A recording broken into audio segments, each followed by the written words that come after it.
The best diet is the one you can follow.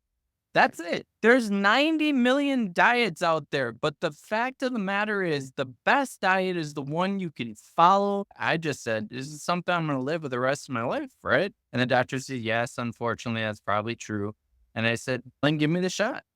I can choose a different path and not only teach myself, but teach others how to take better care of themselves so they don't have to live with complications and they can live a long, healthy, and happy life. It has to be about finding what's best for the patient, not about what's best in your life that you think will be good for the patient. If it was a magic wand, we'd all just take it and it wouldn't be a problem.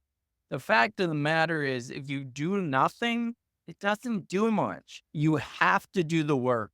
It's all about focusing on positivity, being happy. And that also has a huge impact on blood sugar. I'm sure you've seen it where stress just wrecks my blood sugar. Welcome to the Your Diabetes Insider podcast, where we take all of the mysteries of blood sugar control, focusing on nutrition, exercise, and any of the other 40 plus factors that may impact your blood sugar. If you don't know me, my name is Ben Zeal. I'm a registered dietitian, certified diabetes educator, strength and conditioning coach, and I've lived myself with type 1 diabetes for over 20 years. And I am here to share everything that I have learned in both my personal and professional experience so you can live that incredible diabetes life. So get ready and let's dive right into today's episode.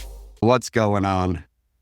Welcome to the third episode of the Your Diabetes Insider podcast live stream. And I've got an amazing guest. He is phenomenal.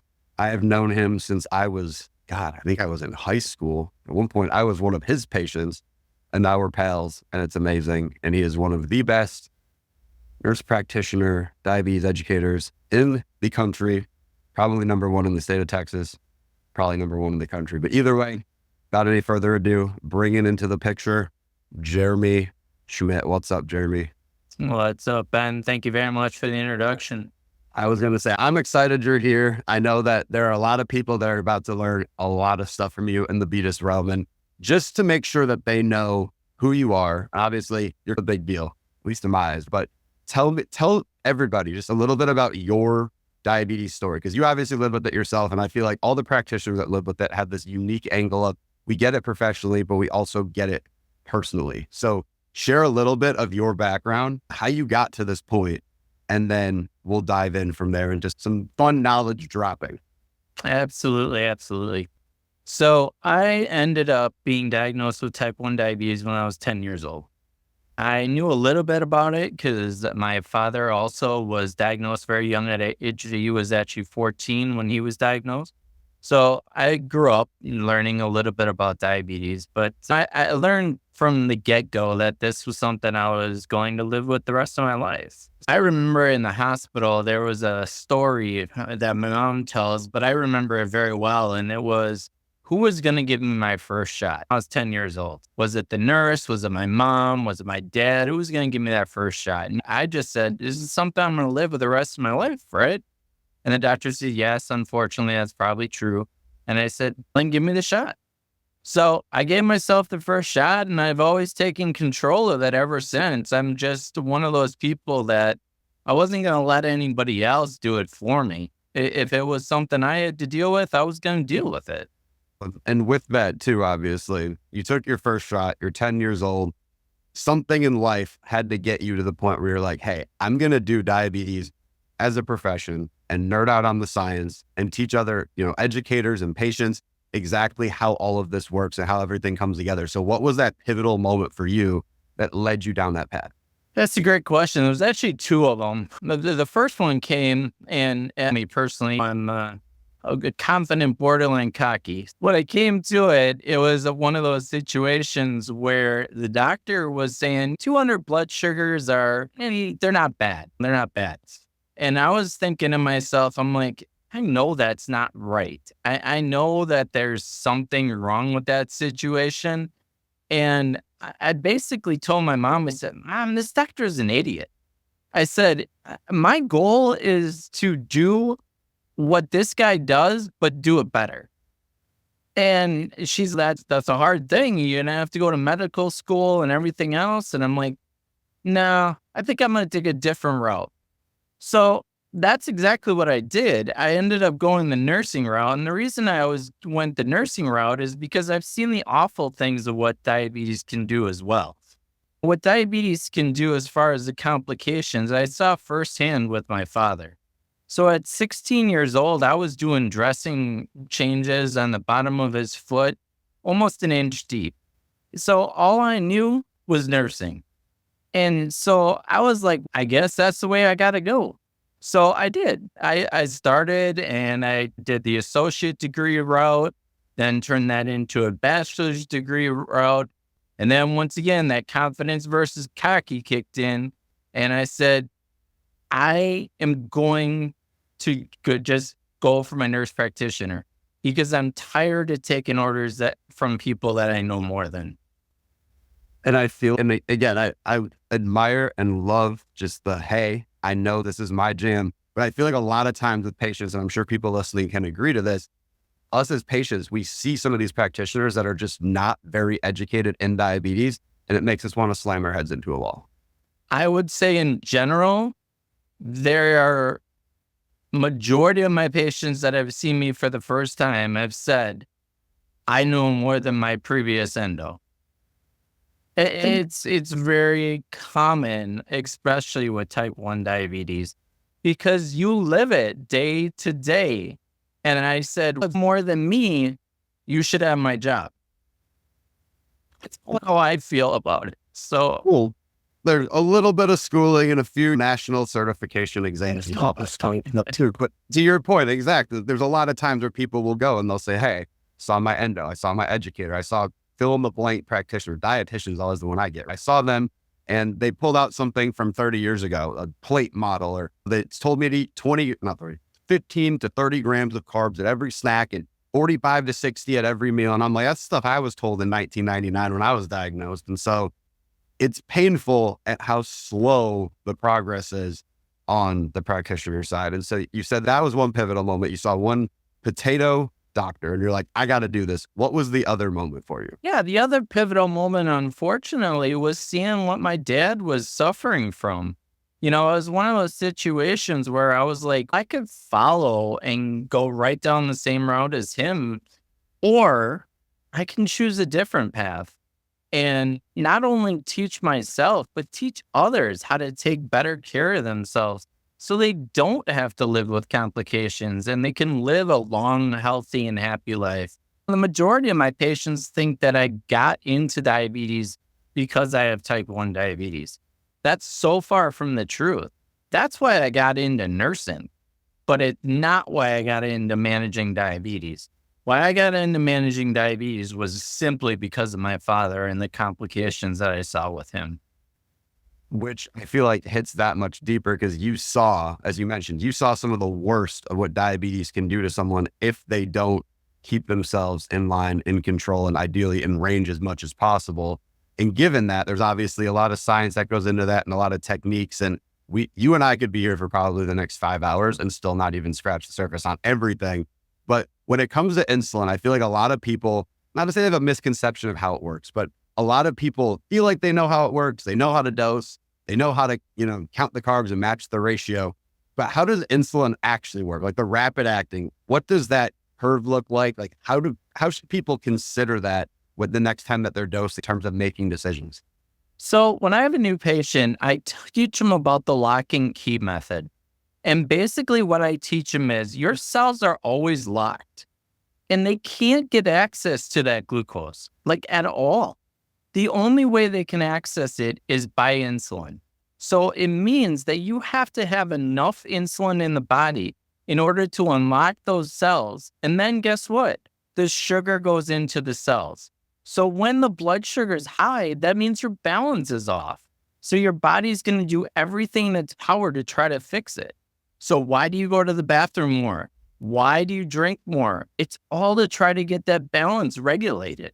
And with that too, right? Your blood sugar, let's say it's 235, that's out of range from what we would want it to be. So you've got this extra glucose just sitting there. It can't get into the cell.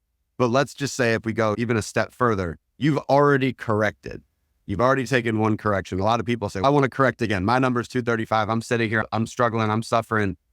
Why would you advise them to not immediately dose again?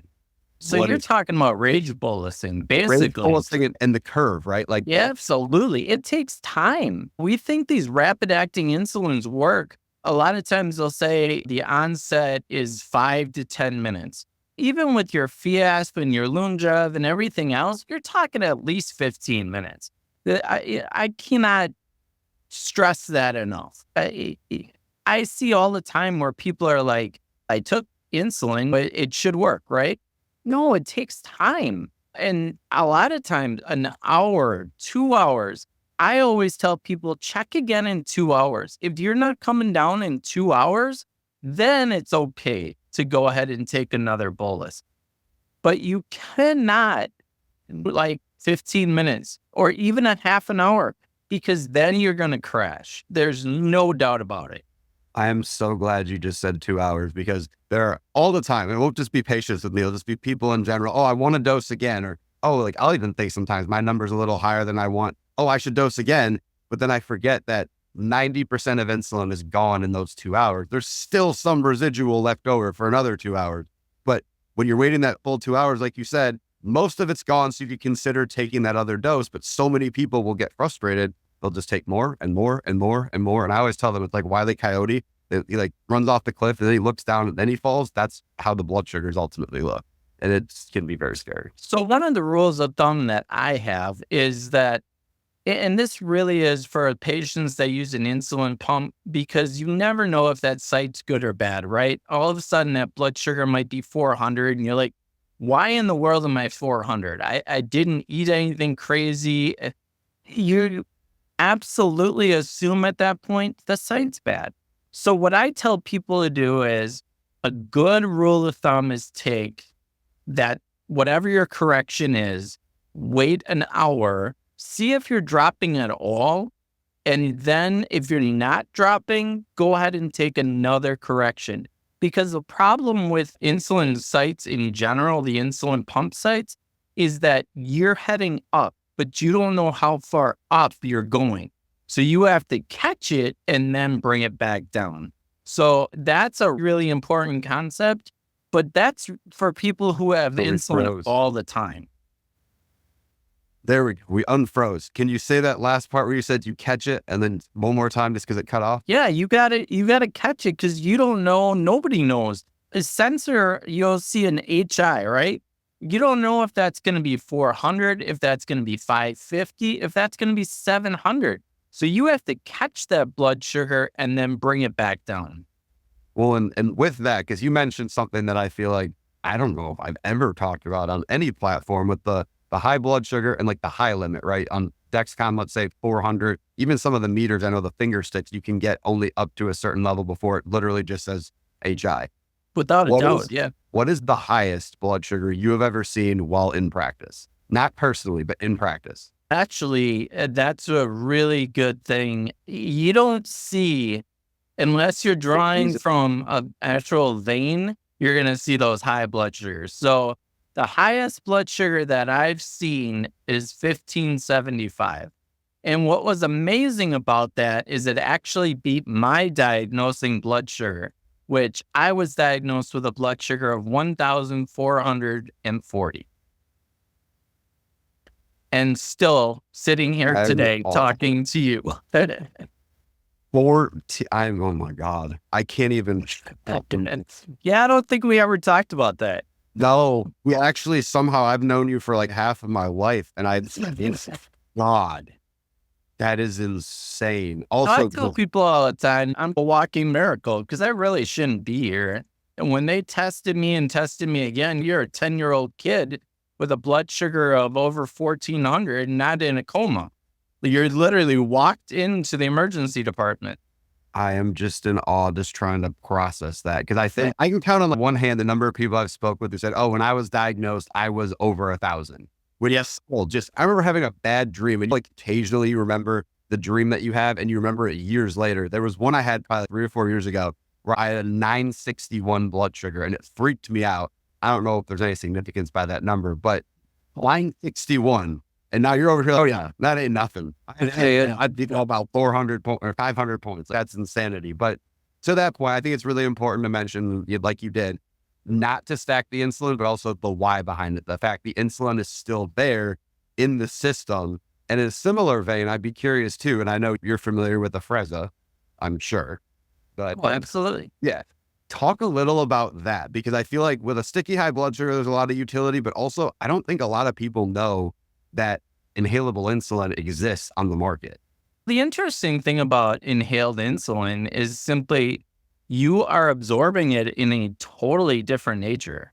You're absorbing it through the lungs as opposed to subcutaneously, like all insulin has been absorbed forever. So it was a very interesting concept when they came up with inhaled insulin.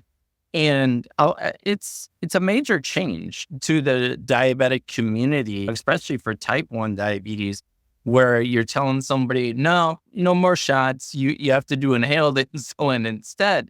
But at the same time, I know that you've used it and you can speak to the fact that it works very quickly and faster than subcutaneous insulin for sure.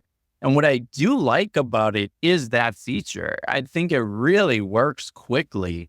So I'm extremely happy with that aspect of it. And it's interesting, right? Because for me, I've had it not on and off, but I've had it mainly for the break glass in case of emergency with a stubborn high that's driving me nuts. But it was really hard for me to get it again. Like I got it way back, like 2019, and I couldn't get it until ironically like a month ago, but I did. And now I'm very excited about it. But I think for anybody who's listening to this, you're basically, I don't even want to describe it as an inhaler. It's literally just this like little contraption. I don't know, jokingly would it looks like something else. It's right? But at the same time, you're inhaling it. It goes into your lungs. It's out of your body in 90 minutes, which is insane. And when you said it hits fast, like the first time I ever took it, I was 240 and I'd been there for 3 hours. I was super frustrated. This was again back in 2019. I remember going from 240 to 85 within the hour. That was insanity to me. So anybody who's considering, hey, I love the idea of this. It sounds amazing. First off, talk with your care team and your doc and your endo and see if it's even a viable fit for you. But second, be aware that it will work really fast. And it's very interesting. It is very interesting. And the other thing I will say about that is for anybody that's got a lot of scar tissue problems, it's a great option. Yeah, I know you. I've now maneuvered lower. Now I'm like, I can't even do like low back. Now I'm like upper butt. And at some point I'll be like, I don't know where to go. That's why I got the Afrezza this time around. And it is great for that feature, for that use with people with scar tissue. You're totally bypassing any subcutaneous tissues. It is extremely helpful. Now, unfortunately, Afrezza is only rapid acting, so you would still need to take a basal as well if you're doing Afrezza. And the other thing too is it only comes the cartridges that are 4 units. I think it's 4, 8, and 16 or 4, 8, and 12. It's one of the two. But the 4-unit cartridge really only is 2 units of rapid acting insulin. Right. So that is correct. You have to divide it in half for whatever it is. And I have yet to do a meal. Part of me wants to go and just, not necessarily a restaurant meal, just start at home, do like a meal and just take that as my primary insulin source and see what happens. Cause I don't think I've actually ever done that, and just do it for a day and go through it and be very interesting. Cause I had a couple of patients that were on it a while back and that was it. And that's all they took. And in my brain, I'm like, I'd be stuck with 2 units, 4 units. What if I don't want to eat the rest of it? Now I have to eat more. That's where I run into trouble as well. Although I do have some type 1s that use it and they use it just every day. Now, I will say they also have a subcutaneous backup in case they don't feel like using Afrezza or they don't feel like their measurement's correct or whatever the case may be. But they tend to use it very often. And would you, if you're, let's say you're using Afrezza, you're going all about the town, do you have to keep it in the fridge or is it similar to traditional insulin? No, room temperature is fine. Nowadays, with all the insulins, room temperature for the most part is fine for at least a month because of the fact that they're factory made. They're not human insulins anymore. They're factory made. So because of that, you got a good month on all of them when they're open, as long as you avoid extreme temperatures. And I was going to say the lower extreme of freezing temp or lower, and then 86, I believe, is the upper limit. I know from living in Florida that it will fry. And at that point, it's no bueno because the insulin's a peptide, it's a molecule. Yeah, absolutely. And here in Texas, you don't want to leave it out in the sunlight, I'll tell you, because it won't be good very quickly. Right now, right? How is there even a way? I just genuinely don't know the answer. Is there even a way to know if you left it out in the sun? Let's say it's, I don't know, 110 in your car and you forgot it in the car. First off, how long do you have till it's cooked? But then second off, what efficacy is it still? Or is there even a way to know? Eventually, what's going to happen is that the molecule is actually going to turn colors. And when it turns colors to more of a yellowish, that's how you know for a fact it's no good. I don't think I ever done that. And I'm also petrified of doing that, given that it's basically with liquid gold. I'm not gonna be like, oh, let's go take my insulin out. But maybe if it's expired by, I don't know, I'm sure I have some like ancient stuff in the fridge somewhere. It's like from 2021. I'm like, I'm not going to use it. Maybe that can be my guinea pig. But even still, I actually did not know it changed colors. That's Yeah. crazy. The other crazy thing that can happen, and this can happen, of course, in the fridge as well, but you and I both being from the Midwest originally, I could tell you, you can't freeze your insulin either because it doesn't work after you freeze it either. And that's important for people to know as far as if they put it in their fridge, they want to avoid the back of the fridge because the back of the fridge will freeze their insulin and it will not be good. So would you suggest in that case, putting it in, everyone says the butter drawer, right? But putting it in the door versus putting it towards the back? Absolutely. And that's one of the reasons we do that is because we avoid it from freezing. That is another really important thing within the fridge itself. I know everybody's so fixated, oh, I'm afraid it has to be in the fridge, it has to be in the fridge. Now you're like, no, you can keep it at room temp, but more importantly, putting it in the front of the fridge and not the back of the fridge. Again, things that people don't think about, but things that people should be thinking about. And similar vein to that too, I'm very curious. A lot of people say, oh, I'm on Humalog. Others will say I'm on Novolog. Is there that much of a difference in your eyes from your experience between the two? Because I know I've seen it personally, I've seen it professionally, but I'm curious from your take if you've seen any difference in terms of effectiveness or what people should consider or look out for, especially if they have to switch. Insurances run the game. They're going to tell you what you have, what you can take, what you can't take. The only times we really can get around that as far as providers are concerned is if there is a true allergy. If I can say that person's allergic to Humalog, then maybe I can get Novolog for the patient or Fiasp or whatever the case may be. But if there's not an allergy, I pretty much have to follow what the insurance says. Now, that being said, I've used every single rapid acting that is on the market, except for Afrezza. I can't say that I've used Afrezza, but every other one, any sub-Q insulin I've used. I've even used Apidra. So, I mean, I've used them all, and I can tell you from a personal standpoint, I don't see much of a difference. Now, that's me personally. That doesn't necessarily mean it's going to be everybody. But me personally, I don't see a difference between Humalog, Novolog. They all seem to work the same for me. Well, it's interesting because I've seen it where Humalog almost is a little bit weaker. I've seen that for myself for sure, but I've also seen it where I've had a couple of people where they're like, oh, my insurance made me switch. It was January 1st or whatever. And they switched. And then with the Humalog, they were always running higher. Yep. The Novolog, they managed to, get it overridden like you just described. And they went back and suddenly they went back to normal. I'm like, oh, it just makes you think. And again, I don't know if there's any science behind it, but I was more so curious if you had seen the same thing, but it sounds like personally you have not. Yeah, the science behind it is we treat everybody individually. Whatever the case may be, you got to treat the person as an individual. And for everybody, there's no blanket statement, just like there's no answer to how you absolutely have to treat this person.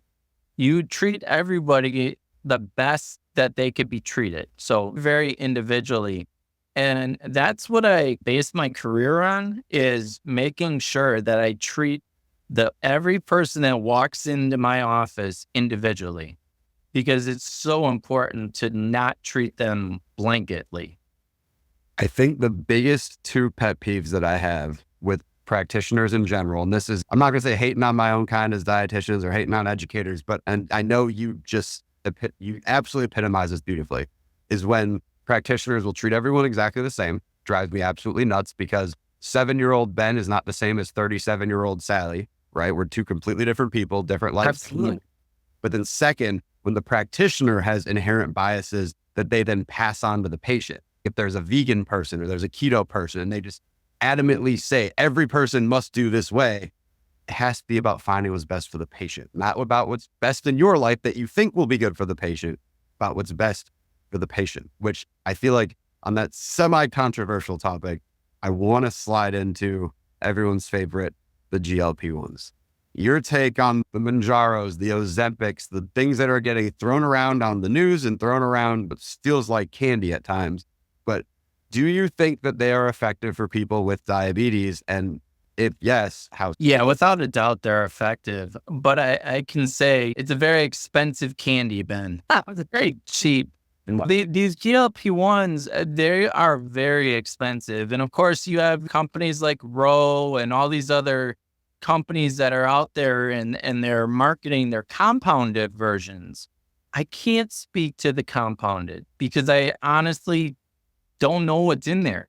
That's the problem with compounded, and the fact that it's not FDA approved is that we don't know what's in there. What I can speak to is what I know. And I can very positively say Ozempic, Mounjaro, Zepbound, and Wegovy are amazing drugs.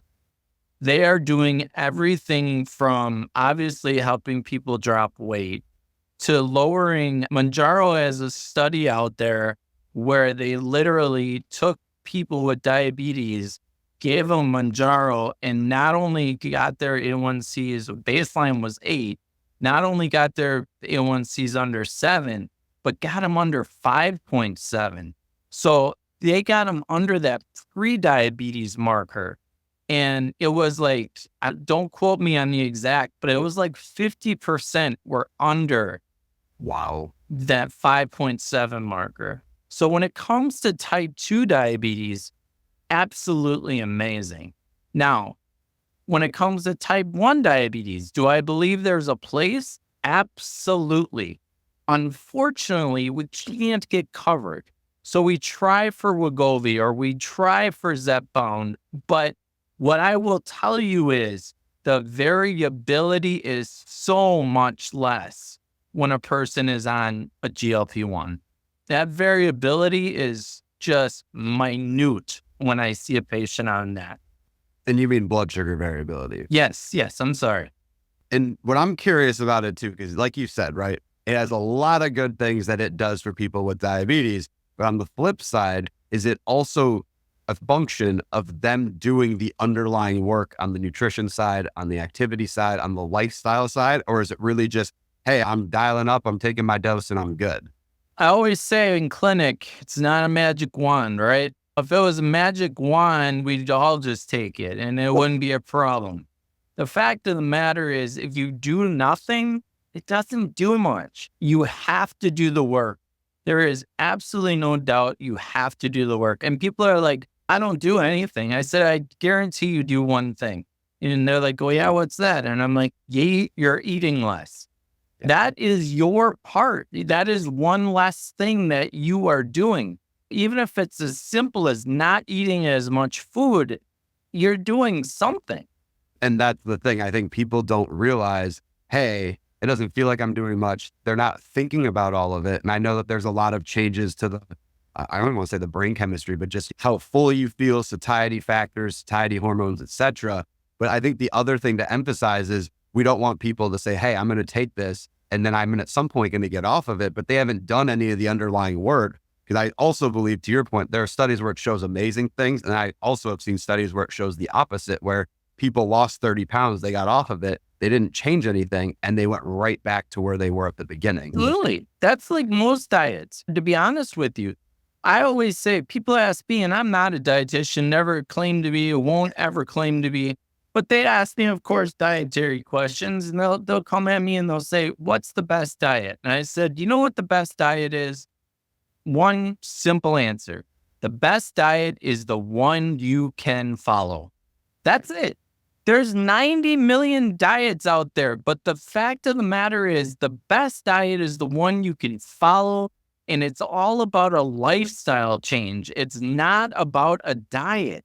And that I can't stress enough how important that is because, at least in my line of work, it's not about diets. It's about a lifestyle change. And that is, to your point, if you do nothing, you're not changing your lifestyle. You're going to be right back in the same boat you were in before. That's why there's not a cure for type 2 diabetes. Because if there was a cure for type 2 diabetes, you could do whatever you wanted and your blood sugars would never go back up. Guarantee to you that's not the case with all these people that think they're cured. These people that think they're cured from diabetes. And I shouldn't say there isn't a cure because there was a study that shows that bariatric surgery was a cure, but that was the only one. When it comes to lifestyle change, you can put in a remission. You absolutely can put in a remission, but it's not a cure. If you go back to drinking a 24-pack of Mountain Dew a week, it's going to be 400. You can't avoid that. It is so much about a lifestyle change.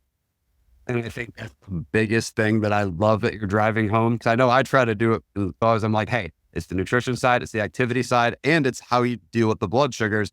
But to your point too, as another voice into the arena saying it is the full picture, it's the sleep, it's the stress management. There's so many pieces to it where it can feel overwhelming, doesn't have to be, but the Ozempics, the Manjaros have their place. They're amazing in certain circumstances. We both had people lose well over 100 pounds on them, right? Like it's amazing. Absolutely. But you also have to have that underlying stuff going on too, because otherwise it's cool. I did something and then I'm just going to revert back. And then what's the point? It's no different than, like you said, someone goes on their New Year's crash diet, they drop 10 pounds and 3 weeks later, they gain it back because they didn't actually do anything because it wasn't Exactly. It's all about the sustainability. And I want to see too, I want to make sure in case that there are questions coming in that people get a chance to ask, because we've ranted a little bit about the GLP-1s, we've ranted about insulin, and there sometimes are unique questions related to those that people don't often get to talk to two practitioners at the same time, right? Like it's pretty wild. Absolutely. So one would be, and this is actually really cool, how can I feel more confident taking care of my diabetes on my own? I don't have context if it's a kid or an adult, but I'd imagine it's someone relatively newly diagnosed. What would you tell someone to get them more confident? That's a tough question. Confidence, it all depends what you mean about confidence. Confidence is an interesting word. Like I said, I'm very confident to the borderline of cocky. It's just, to me, it's about personality. That's not everybody's personality. I was always the person that I'm going to share it. I'm going to tell people. That was me. But that's not everybody's story. I get a lot of patients that want to hide it or whatever the case may be. And I'll tell them, just make sure your loved ones know, whether it's your friends, family, people you're with, as long as they know. Not everybody in the world has to say, look, I have diabetes on my forehead. You don't need a sign. All you need to do is make sure you share it with the people who are close to you. Because you never know when something might happen where you're going to need those people. So that's a very important concept. But as far as confidence, I think it comes with time. I don't know. What do you think, Ben? I really think it comes with time.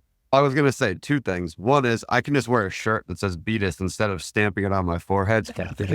Great idea. But regardless, what I would say is it's time, but it's also just repetition, right? I feel like diabetes to a degree is like anything else, right? If you want to get good at sports, what are you going to do? You want to play baseball, you're going to take batting practice. You're going to throw, you're going to run the bases. You're going to work on sprints and speed. At the same token, right? You want to get good with your diabetes, you have to do the reps. So focus on carb counting at the meals. If you're starting out pretty slow, carb count the meals, get an idea, start looking at fat and protein and just start dipping your toes into that water. Say, okay, what is my ratio? What do I need to dose for this meal if you're on insulin? Or how are my meds going to work if you're not? And start getting into that habit and doing that again and again, taking that intel and saying, hey, it didn't go well. What could I change? Or, hey, that went amazing. Why did it do that? And over time, it will start to get a lot easier. Like the other day, I was talking with you before we started and I had that massive milkshake. And it was glorious. I peaked at 152 and woke up the next morning at 83. And it was a 200 carb milkshake. That is not an exaggeration, right? Massive milkshake. I didn't drink the whole thing. I drank probably about 110 carbs worth, but I knew what to do because I've had the repetition of saying, how am I going to break this down and figure this out? So it's really, to me, confidence is just repetition. You practice so you know how to play when the lights go on and you're on the field. And remember, it's okay to make mistakes. You do not have to be perfect. Diabetes isn't about being perfect. Diabetes is trying to do the best you can every day. That's all you can do. I remember a national talk that I did that somebody asked me, and very famous endocrinologist out in San Francisco, his name's Stephen Edelman, asked me straight out, he said, what does it feel like to live with diabetes? And of course, I'm a little bit older, so I aged myself. And I said back then, it's like getting into, and it's very relevant because of Netflix just recently. I said, it's like getting into the ring with Mike Tyson every single day when he is in his prime. And you know how you survive? You walk out of that ring. But the problem is you got to get back in the ring the next day. And that's what diabetes is. You just try to do the best you can every single day. So confidence isn't something you're just given.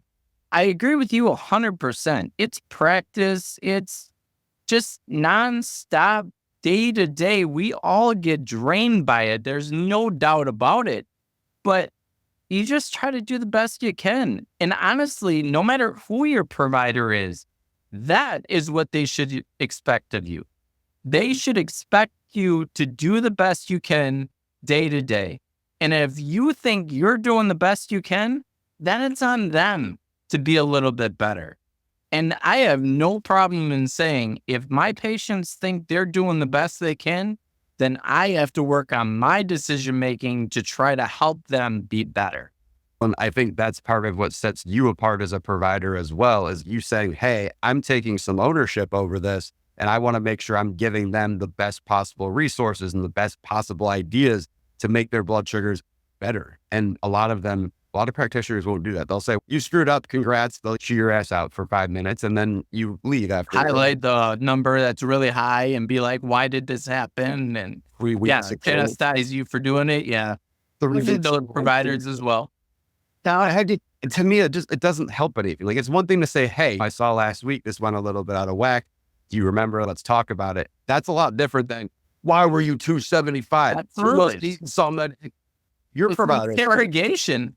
If your provider, I think you would agree with me on this. If your provider is talking to you like that, you can give them the gift of goodbye. Sure that there's a better one that you can find that at the very least will just be nicer to you, right? Oh, yeah. Compassion goes such a far way, especially in diabetes land, where, like you said, we're getting beat up all the time. The last thing we need is to go in and feel like we're nervous because our doctor's going to get super pissed off because our A1C isn't perfect. It's not perfect. That's okay, as long as you have a game plan to get it better.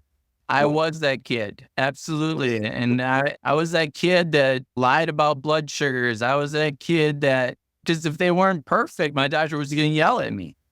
And I was like, yeah, I'm not going to practice that way. There's no way I'm going to practice that way. I'm just thinking back to one of my endo appointments when I think I was in 4th or 5th grade, and they wanted me to do a blood sugar log, and I really didn't feel like trying, and I wrote it in crayon. We've had an orange number, like 120 all the time, and wasn't quite that. I think I wrote the real numbers, but I wrote it in crayon on a piece of construction paper. This is know what they were thinking when I handed them this. It was orange crayon on like green construction. It was something terrible. That's perfect. What someone would have said to that. And also, I'm wondering what I would think if someone handed me that. Well, 2024, we got a little further along. One more question that I see here that's interesting is, what is your favorite thing about the diabetes community? My favorite thing about the community? Oh, the community is amazing. I will say the community in general is very tight-knit.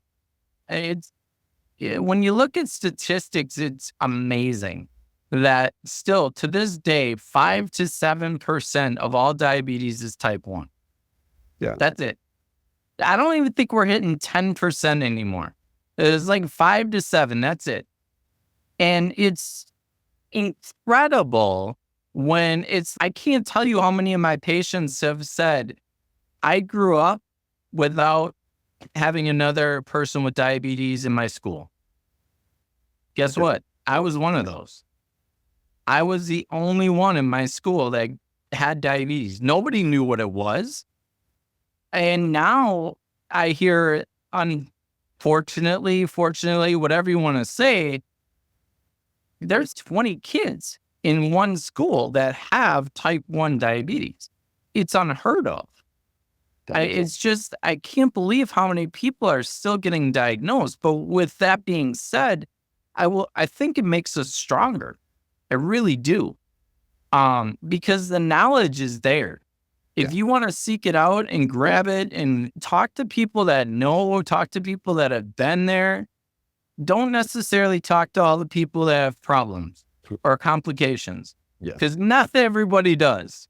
Right. And that's, I feel like, just asking for. It's like going to the super like grumpy neighbor that you have and being like, oh, how's life? Tell me something. And they're to be like, life sucks. Everything's terrible. Like, Exactly. Oh, when you pick me up, that's not the person you're going to go to. Yeah. But to your point, I feel like the community is really powerful. I think the most beautiful thing of all of it is tends to be pretty positive. Like, you go online and there's people like, I like to think I'm pretty cool. I've got an account. There's a bunch of other people that are spreading knowledge and information and awareness, but then also getting to meet people like from the community. There are people who I know who I consider great friends. I would obviously consider you amongst this group. I didn't have diabetes. I don't think I would have ever met you. I don't think I would have met a lot of people that I had who are awesome, because if I didn't have diabetes, I would have had no reason to be in that room at that time. Oh, So absolutely. It's something that is very underrated, and it's really easy to look past. Like, oh, diabetes sucks, it's the worst. But you have to find the silver linings. And if that's one of them, if it's, hey, I know some awesome people because of this, take the good with the bad, but really try to emphasize the good, because what you focus on is what you bring more of into your life. So if you're focusing on the good, you're going to have better blood sugars. You're going to be more positive. You're going to have more awesome people in your life versus everything sucks. I hate like grumpy neighbor. Absolutely. And one of the things on my profile cards is I teach people to live long, healthy, and happy lives. I stress that because it's important. Because, this is draining. There's no doubt about that. See, there goes my sensor. We're real people. We have diabetes. Real people, real things happen. See, I'm not perfect. I told you. Well, the timing of that was like too impeccable. But yeah, it's all about focusing on positivity, being happy. And that also has a huge impact on blood sugar. I'm sure you've seen it, where stress just wrecks my blood sugar. I sit high for hours when I'm stressed, and then I chill out and I'm like, oh, cool, I'm 126 again. This is lovely. But it's when stress happens or other things get you as out of whack, it's brutal. But I do want to say, I know there's more questions, but I'm like, if we answer every single question, we'll be here probably for another 2 hours, and it would be amazing. But I know that you've got a fam to go to and things to do, and there's Monday Night Football. So, obviously the priority, I'm kidding, but where can people find you if they're like, hey, I love this guy, Jeremy, I want to be a patient of his? Where can they find you? I know you're an in-person practitioner, you're in Texas, but if someone happens to live in the area, where are you? How can they get a hold of you? Yeah, absolutely. I work out of a suburb of San Antonio called New Braunfels, and I work for the Genesis Medical Group. I work in a clinic that is just 3 providers. It's myself, our physician, and nurse practitioner. And so 3 providers, that's it. And what we do is endocrinology, and that's it. And what I mainly specialize in is diabetes. I would say probably 75% of my patient population is diabetes. I see 16 and above. So I do get a little bit of that transition phase from anybody that is late high school to early college years. Because I will tell anybody, and I think you will vouch for this as well, 18 to 22 is about the roughest years of anything when it comes to type 1 diabetes. So I really focus on that, and I really want to get people started out the right way. And so that's the age group that I love to work with, whereas many people can't stand it. I absolutely love it. But I'll see anybody from 16 to 99. It doesn't matter. Have you had any 99-year-olds? I think my oldest patient right now, as we speak, is 97. That's still wild. So What I greatly appreciate you being here. If anybody wants to link up with Jeremy and you're in the San Antonio area, definitely check him out. He is the best of the best. I will vouch. I was once one of those 17, 18-year-olds, and Jeremy led me through. And look, I turned into something okay. I made it. I'm also on LinkedIn, so you can find me there. And every once in a while, I'll be on Instagram, J Schmidt NP. So I'm also on there. So more Beatus questions, feel free to reach out to me, and I can always reach out to Jeremy or reach out to Jeremy directly. But thank you, sir, for coming on to the podcast, being part of this awesomeness, dropping knowledge for people. And I definitely will want to have you on here again. We have other fun conversation topics. Absolutely. Hope you're ready for the next episode. Hey.